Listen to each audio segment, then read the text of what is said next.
পদত্যাগ করতে বাধ্য করব। দয়া করে আপনারা অতি তাড়াতাড়ি অতি দ্রুত সময়ের মধ্যে সাবেক শিক্ষার্থী তামিম আহমেদ সিম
এখানে আমাদের দুর্নীতির একটা শিক্ষা প্রতিষ্ঠান রাজনৈতিকভাবে চলতে পারে না।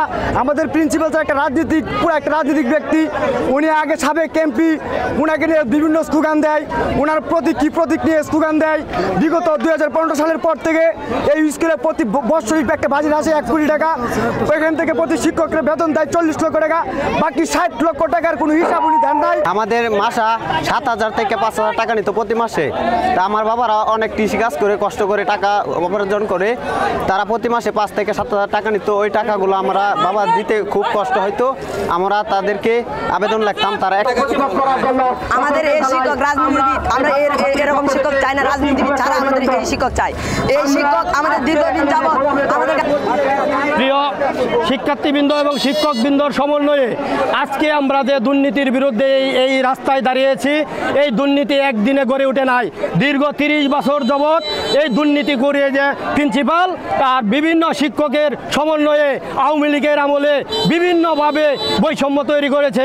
আপনারা ইতিপূর্বে লক্ষ্য করবেন যে স্কুলের ভিতরে যারা সহকারী শিক্ষক আছে বেতনের মধ্যেও তারা একটা বৈষম্য তৈরি করেছে। যে আওয়ামী লীগপন্থী তার বেতন পাওয়ার কথা 5,000, সে স্কুল ফান্ড থেকে বেতন পায় 12,000। যার বেতন সিনিয়রিটি ভিত্তিতে যে বেতন পাওয়া স্কুল ফান্ড থেকে যে বেতন পাওয়ার কথা 10,000, সে বেতন পায় 4,000।